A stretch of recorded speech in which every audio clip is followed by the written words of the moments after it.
Tally Prime में आज हम लोग बनाएंगे sales order, delivery note, rejection in और सेल्स बिल। क्या होता है जब भी आप किसी कस्टमर से कोई ऑर्डर लेते हो सेल्स के लिए तो उसका बोलते हैं सेल्स ऑर्डर। ठीक है, इसका शॉर्टकट कंट्रोल F8 होता है, इसको आप नोट कर लो या फिर इस स्क्रीन का फोटो खींच लो। उसके बाद हम कस्टमर को वो सारा माल जो है डिलीवर करते हैं, जिसके बाद कस्टमर हमको क्या करता है, डिलीवरी नोट देता है। इस वाउचर का शॉर्टकट होता है एल्ट के साथ F8। एल्ट F8 से हम डिलीवरी नोट करते हैं, मतलब ये कंफर्म हो जाता है कि माल उसको मिल चुका। उसके बाद में क्या होता है कि उन माल को वो सेलेक्ट करता है, देखता है, चेक करता है, और अगर उसमें से कोई माल गलत आ जाता है तो उसको फिर क्या होता है, रिजेक्शन इन करते हैं हम। वो रिजेक्ट करता है और हम उसको रिजेक्शन इन करते हैं। ठीक है, और लास्ट में फिर हम कंफर्म करने के बाद सेल्स का बिल देते हैं। ऐसा नहीं कि जिसको हम रिजेक्ट कर दिए वो माल हमको बाद में वापस वो नहीं देगा, दे सकता है और नहीं भी दे सकता है। तो उसके लिए फिर से हमको डिलीवरी नोट बनाना पड़ेगा। ठीक है, और उसके बाद फिर हम सेल्स के बिल को बनाकर उसको भी कंफर्म कर सकते हैं। तो ये सारा कुछ आज हम लोग समझने वाले हैं टेली प्राइम के अंदर में। सबसे पहले मैंने कंपनी बनाई है। कंपनी बनाने के बाद हम सीधा आ रहे हैं वाउचर में, और ये कंफर्म करते हैं F10 को दबाने के बाद कि वो सारा जो वाउचर है वो यहाँ पर है भी कि नहीं। तो यहाँ पर सेल्स का वाउचर मैं देख पा रहा हूँ, बाकी रिजेक्शन इन, डिलीवरी नोट और सेल्स ऑर्डर का जो वाउचर है यहाँ पर नहीं है। तो शो इनएक्टिव को क्लिक करने के बाद यहाँ से रिजेक्शन इन को मैंने एक्टिव कर दिया है। उसके बाद मैंने एक्टिव कर दिया यहाँ से सेल्स ऑर्डर को, ये हो गया सेल्स ऑर्डर एक्टिवेट। उसके बाद फिर से अदर वाउचर को क्लिक करने के बाद शो इनएक्टिव को डबल क्लिक करना है और यहाँ से मुझे लेना है डिलीवरी नोट। मैंने तीनों ही वाउचर जो कि एक्टिव नहीं थे उनको मैंने एक्टिव कर लिया है। सबसे पहले मुझे क्या करना पड़ेगा, सेल्स ऑर्डर बनाना है।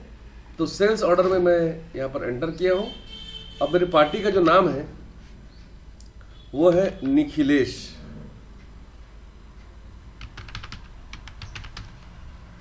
गुप्ता, ये मेरे पार्टी का नाम है, मेरा कस्टमर का नाम है, जो कि सन्ड्री डेटर है क्योंकि इनको मैं माल उधार बेचता हूँ। ठीक है, ऑर्डर नंबर जो है 1 है, ध्यान रखना ऑर्डर नंबर 1 है। और इसके लिए आपको सेल्स का एक लेजर बनाना होगा जो मैंने यहाँ पर बना लिया है, सेल्स का एक अकाउंट। ठीक है, और जो आइटम है, मैं 2 आइटम यहाँ पर बना रहा हूँ। एक है UPS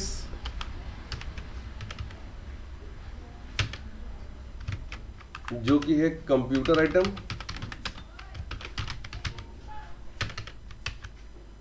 और इसका यूनिट है पीस। ये मैंने पहला बना लिया UPS, जो कि मैं ले रहा हूं 500 पीसेस। एक UPS की कीमत है 1800 रुपये। और दूसरा जो आइटम है वो है मॉनिटर।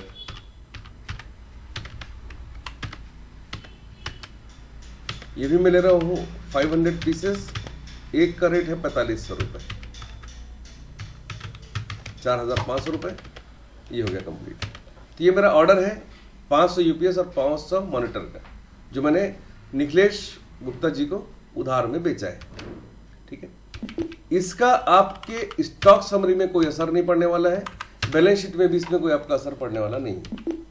ठीक है, तो सबसे पहले क्या करना है, आपको कस्टमर से डिलीवरी नोट लेना है। कैसे लोगे डिलीवरी नोट, तो आपको वाउचर में आना है और यहां से Alt F8 को प्रेस करना है, नाम सेलेक्ट करना है, ऑर्डर नंबर सेलेक्ट करना है। तो आप देखोगे सारा माल यहां पर अपने आप आ चुका है। ठीक है, 500 पीस UPS, 500 पीस मॉनिटर, ये मैंने कंप्लीट कर लिया। कंप्लीट करने के बाद अब यहां पर मैं देखता हूं कि उसमें से 2 जो UPS है वो खराब है। कैसे दिखाओगे उसको आप, तो यहां पर मुझे कंट्रोल F6 को प्रेस करना है और रिजेक्शन को एक्सेप्ट करना है। तो लेजर सेलेक्ट करना है मुझे निखिलेश गुप्ता जी का, और यहां से मैं UPS को क्या करने वाला हूं, 2 UPS में रिजेक्शन इन करने वाला हूं। नरेशन में पूरा डिटेल आपको लिखना है। और ये आपका रिजेक्शन इन हो गया। ठीक है, अब अगर आप जाकर देखोगे यहाँ पर स्टॉक समरी में,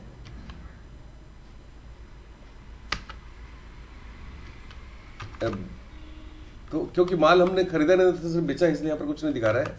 बैलेंस शीट में आपको दिखाएगा यहाँ पर, लेकिन यहाँ पर जो नाम है कस्टमर का वो नहीं दिखाता है, वो दिखाता है सेल्स बिल्स टू मेक, मतलब आप सेल्स का बिल बनाओ। ठीक है, तो सेल्स का बिल हमने अभी तक बनाया नहीं है, इसलिए यहाँ पर ये नहीं दिखा रहा है। ठीक है, सेल्स का बिल कैसे बनाओगे आप, तो अब आपको जाना है वाउचर में फिर से, और F8 को प्रेस करके सेल्स का बिल बना लेना है। तो यहाँ पर डिलीवरी नोट का नंबर सेलेक्ट करना है आपको, उसके बाद ऑर्डर नंबर भी सिलेक्ट करना है, दोनों ही 1 है। ठीक है, उसके बाद फिर आपको यहाँ पर जो बिल बनाना है वो 498 पीस यूपीएस और 500 पीस मॉनिटर का बन के तैयार हो गया है। ठीक है, ये बनाते ही आपका जो पूरा ट्रांजेक्शन जो कंप्लीट हो गया है। अब बैलेंस शीट पे आप जाकर अगर चेक करोगे तो करंट एसेट में दिखाई दे रहा है यहाँ पर। ठीक है, और सेंडरी डेबिटर का नाम भी दिखाई दे रहा है। इस तरीके से इसको आप बना सकते हैं। ठीक है, 2 पीस जो हमारा रिजेक्ट हुआ था, अगर आप चाहो तो उसको दोबारा बेच सकते हो। कैसे बेचोगे, तो आप सीधा यहाँ पर जा सकते हो, कहाँ पर, वाउचर में, और फिर से आप वहां पर क्या कर सकते हो, डिलीवरी नोट में जा सकते हो आप इस तरीके से Alt F8 दबाकर, और यहां से नाम सेलेक्ट करना, ऑर्डर नंबर भी सेलेक्ट करना। तो यहां पर आपको 2 पीस के लिए पूरा डिटेल भर के यहां पर आ जाएगा। ये डिलीवरी नोट होगा कि आपने 2 माल डिलीवर किए। उसके बाद फिर कस्टमर ने इसको रिजेक्ट नहीं किया है, तो सीधा आपको आना है सेल्स में, और यहां पर आपको फिर से सेलेक्ट करना है इसका नाम। अगर आप ये नहीं करोगे तो आपके बैलेंस शीट में ये इस तरीके से दिखाता रहेगा, सेंडरी डेबिटर के अंदर में सेल्स बिल्स टू मेक। ठीक है, तो आपको वाउचर में जाकर जरूर इसका सेल्स का बिल बनाना है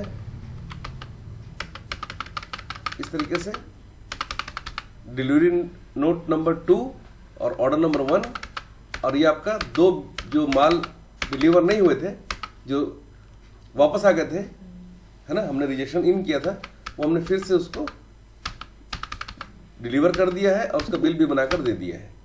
अब अगर आप बैलेंस शीट चेक करोगे तो आप देखोगे कि अब यहाँ पर कोई भी डाउट नहीं है, और ये 2 बिल अलग दिखाई दे रहा है, 498 पीस यूपीएस और 500 पीस मॉनिटर का, और 2 पीस यूपीएस का अलग से एक बिल बनके तैयार हो गया है। इस तरीके से इस पूरे ट्रांजेक्शन को आप कंप्लीट करोगे।